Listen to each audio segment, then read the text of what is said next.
So when we're talking about bone,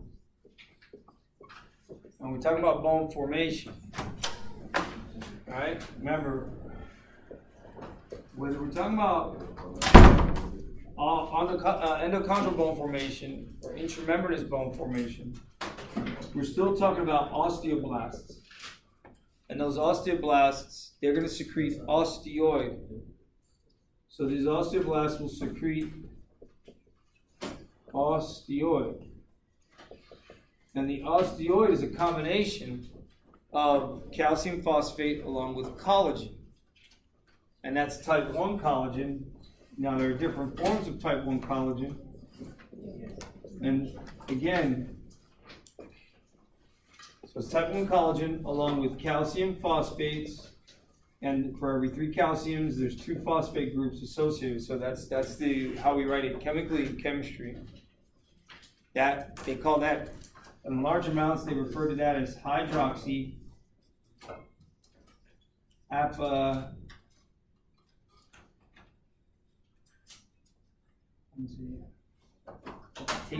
Apatate. I think it's apatate, not appetite. Is it apatate or appetite? I think it's apatate, isn't it?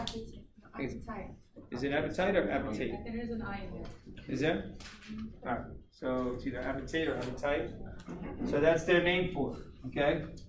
So it's either A or I. It's one of the two. So that it has to be in the right mix, right? Just like when you're making pancakes, right? You gotta get the right amount of egg, right, with the amount of oil, right? Or if you're making, if you're gonna make cake batter, right? You gotta have that the right recipe. Otherwise, your cake's gonna come out like pancake, right? Your pancake's gonna come out like cake, right? So you gotta have the right mix. Same thing with bone. You have that, and this is the beauty. It doesn't matter whether you're doing endochondral bone formation or intramembranous bone formation. It's these osteoblasts and their ability to produce this type 1 collagen, right, and secrete this calcium phosphate, which they're getting from blood, and that together will allow them to trap themselves into what we call osteocytes, right? So those osteoblasts will then become osteocytes. The osteocytes will sit in lacuna, and what they'll do, so when they get trapped in their mix, they become osteocytes. And those osteocytes, they're going to maintain. Remember, these are new bone. Those are bone maintenance. So these are bone maintenance.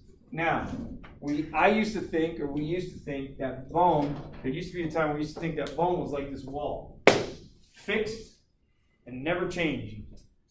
It's called been here for years, as long as they built this building. Bone is not like this, guys. Just like the gravity is the force that pulls us down to the center of the earth. Yes? Separately, that role that gravity plays on our bones is dynamic. It changes based on how far or how close we are to the sun, and then how close or how far the moon is into our orbit as well. And so this dynamic, ever-changing gravity means that our bones are dynamically changing and remodeling. You understand? So if the gravity at one point is a little lower, then your bones become a little less dense. And then the gravity goes a little higher, then your bones become a little more dense. And so based on how much exercise you put them under, your bones will respond in the same way. This is the reason why women who have had children, women who are planning to have children, we tell them to increase your bone density by doing weight-bearing exercises. Right? The more you do before, the less likely you are to get some of these issues once you've had 1, 2, or 3. Don't ask me how my grandmother had 15, right? Like, man, you need a new hobby, Grandma. Because that's getting tiring. 15! Jeez, oh man. It's a football team you're going to have. 2 basketball teams right there, right? All right, so the osteocytes, guys, they get trapped. So how do they get what they need? Well, sure enough, the osteocytes, they're not these perfectly round-looking cells that secrete. No, they're these cells that take and shoot their plasma membrane out. It looked like a star or whatever, like whatever you want to think of it as. And these are very, very thin. And those cellular extensions, those cytoplasmic cellular extensions, because it's the cytoplasm extending through the membrane, those are called canaliculi. Canaliculi. This is Latin based. And the canaliculi are the cytoplasmic extensions of the osteocytes that allow one osteocyte to communicate with another. You understand? Why would I want to do this? Well, remember, if we're looking at osteons, which is where you have this central canal, and then you've got these layers of bone matrix in circular patterns, you're going to have, there's your osteocyte, there's another osteocyte, there's another osteocyte, there's another osteocyte. But the blood vessel is there. The vein, artery, and nerve are there. So how are we getting the nutrients to those cells that are furthest away? So you got here, there's your little artery. Here's your little vein. And then we'll call green nerve. What we're mainly concerned with is the blood, right? Because the blood is giving you oxygen and glucose, yes? So how am I going to get oxygen and glucose from the little red guy to this cell? Well, look.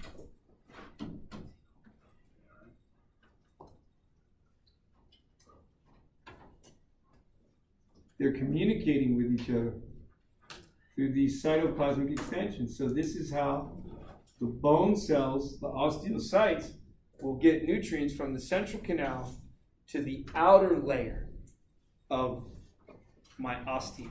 Now, what is an osteon? Well, osteons are functional units of compact bone. In compact bone, you only find in endochondral bone formation. Everybody understand? Compact bone you will only find in endochondral bone formation.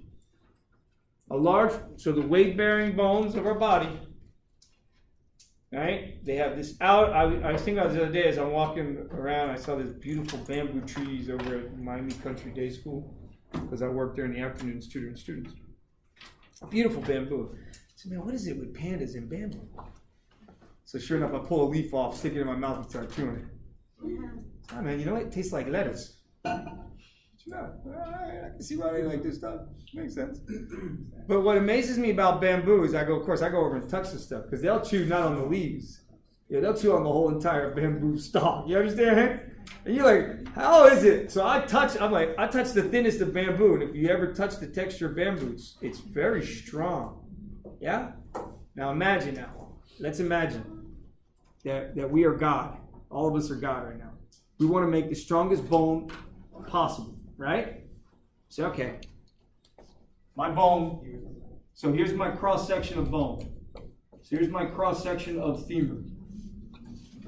So cross-section of femur. Remember I said, well, the human body really is nothing more than mimicking certain things that we see in nature, right? Because since we are so intertwined with each other. So, okay, a cross-section of femur. Here's my cross-section of my femur. Now, my femur, does everyone agree my femur has to bear weight? If I want to walk across the continents, I better be able to bear weight, yeah? It's the strongest bone, right? It is, yeah. So, I have to have an area that's dedicated for bearing weight. Does everyone agree? And separately, I have to have an area that's going to be responsible for residing or creating a residency, a house, a structure for red bone marrow, which are my HSCs. So if this area has to be my weight bearing, then it's okay. But what about this whole bamboo story? Get the thinnest bamboo in our minds. Let's get the thinnest bamboo we possibly can. You know how bamboo's hollow in the center? Now imagine you get the thinnest, smallest, cutest little bamboo. Then take it and insert it into one that's slightly larger. And then take it and insert it into one that's slightly larger. And then take it and insert it into one that's slightly larger. you get this. That's the osteon. Now imagine now, what we're going to do. First, we're going to create this table of bone. They call this the outer table of bone. And we'll make one or two thin outer tables of bone. If I have an outer table, guys, am I going to have an inner table? Yeah, sure enough. There's my inner table of bone. Inner table of bone. So between that inner table and that outer table, guys, that's compact bone. And between, squashed in between that inner table and outer table of bone, you're going to have osteons. You understand? So these osteons, they could be smaller or larger. They could be smaller at first and get larger over time, you see? While one that's been larger for a period of time can get smaller. So we're taking this skinny little bamboo, put it in a slightly larger bamboo, put it in the larger bamboo. Now you imagine, I touched a bamboo that was no thicker than this. And I tried to do this, and it was like I could probably snap this, see? That was easy. Can't do that with bamboo. Can't do that with bamboo. I was interested to see how the hell they do it. Now see, because my wife's always telling me how I can use these more often. I'll get an injection needle, put some alcohol in there. Yeah. All right. I didn't know there was a bladder. I thought it was just fluid with a, like a sponge in it. There's actually a bladder in here with the ink in it. Right? Cool. All right. So, in here, guys, is where we're going to insert our osteon. This is where we're going to insert our osteons. So we'll have multiple osteons. We'll have smaller little osteons, and we'll have bigger osteons. We'll have remnants of osteons that were once there. Everybody see that? This is an amazing engineering feat, yeah? Because you think about it now. The inner table of bone would be this slightly smaller bamboo, but much larger than the osteons. And you're putting them in the center. And you're taking the biggest bamboos that you can think of and making the outer table. And then in between, you're taking these multiples of these osteons and you're putting them, sandwiching them in between. Can you imagine how strong that is? That's like a tree trunk. Stronger than a tree trunk, yeah? Because tree trunks got what? Rings. These got rings with the xylem in the middle. But we got multiple rings. We got, look, every little central canal, an osteon, another osteon, another osteon. And again, they could be out here, beginning. There could be a remnant here. And you got all these osteons. All these osteons. You fill it up. I'm not going to do that. You fill it up. All right, you'll never forget it. That's compact bone. That's weight-bearing bone. You understand? That's every bone, long bone in the body.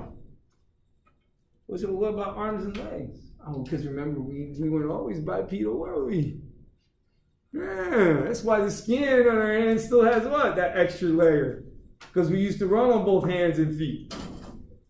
But when our pelvis is fused midline and we were able to be bipedal, we put our weight over our hips and then over our feet so we could just walk. All right? We had a tail. If our hips weren't fused in the middle, then the tail would help us balance.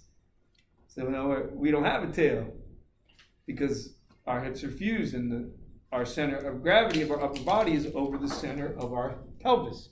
And that's distributed across our feet. Again, when you're standing. Okay? Any questions on this? Now, here. See here, right here? That's spongy bone. That's spongy bone. So from here to here, that's compact bone. Outer table, inner table, and osteons. Spongy bone has trabecular bone.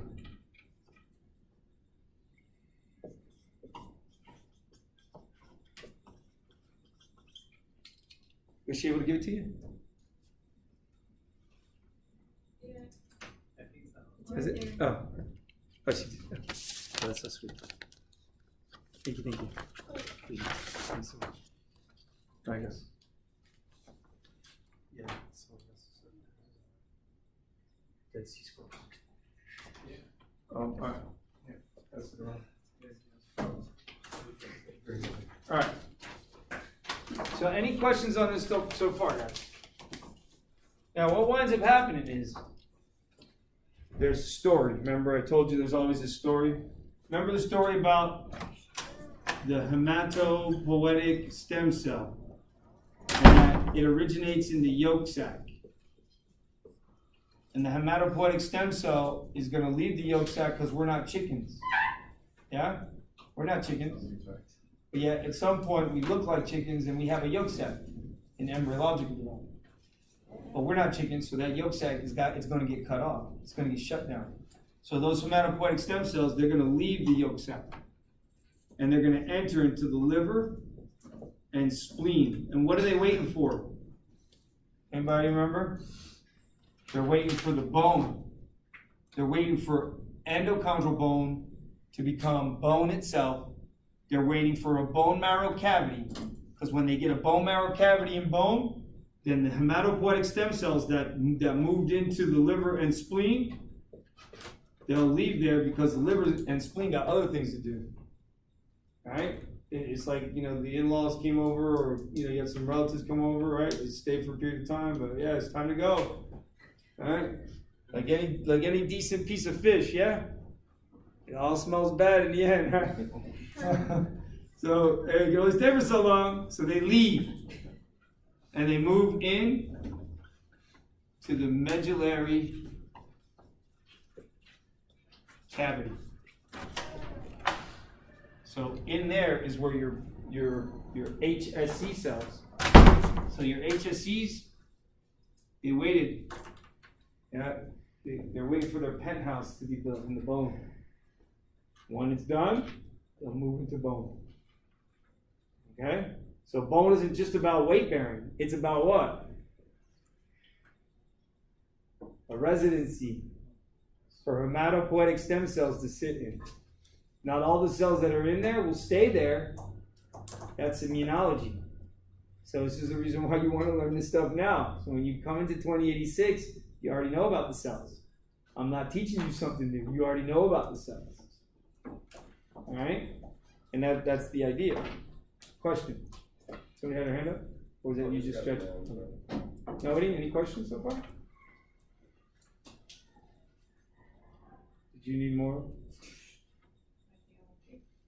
Now, separate of this, because remember, this is us talking about making compact bone versus spongy bone in what is endochondral bone formation. So this whole drawing and everything I've written so far is about endochondral bone.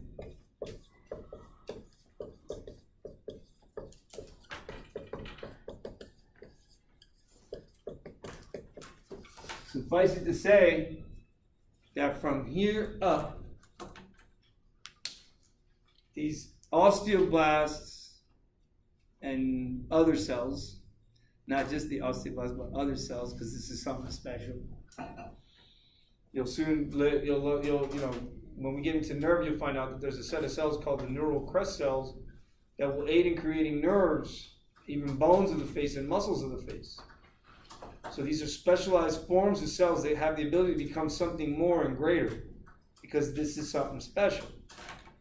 Well, they still make some form of an osteoblast that will produce this secreted osteoid in this collagen type 1 calcium recipe type matrix. But what they're not doing is they're not overtaking what? Cartilage. Understand? And cartilage had type 2 collagen. So that's where intramembranous bone formation is different from endochondral bone formation. Intramembranous bone formation, right, is about cells, bone cells, the ability of bone cells to make bone, not within a pre-made cartilage model, but within connective tissue. And what's that connective tissue? Oh, it's the connective tissue that is the bag for the brain, the dura mater, versus the connective tissue that's for the muscle above us called the aponeurosis. All right? So I wrote that clearly on the board, right, the other day. So when you're talking about intramembranous bone formation, membranous bone formation, what you're going to have is connective tissue of the, remember this is dense regular connective tissue. So So dense regs, right? Dense regular connective tissue of the epicranial aponeurosis. Okay. And then this other dense regular CT of the dura mater, which is the sac, the covering sac. So this is the connective tissue for muscles. This is the connective tissue to protect your brain and spinal cord. And squashed in between there, you're going to get different bone cells migrating into the area to create the different bones of the face. So left and right frontal bones, left and right maxillary bones, left and right zygomatic bones, left and right temporal bones. Two occipital, left and right occipital bones that are ossification centers that fuse to make one occipital bone.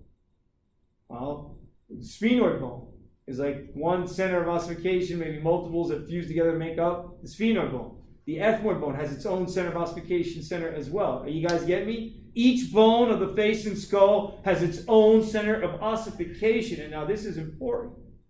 Because why? Because blood vessels and nerves have to be there before you start making bone in the face and skull. Does that make sense? Yeah.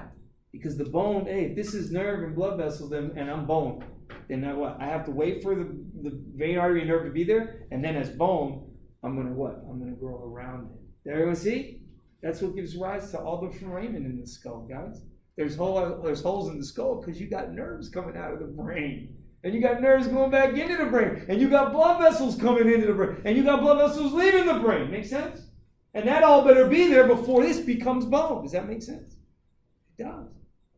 So bone is the least of our concerns when we're in fetal development.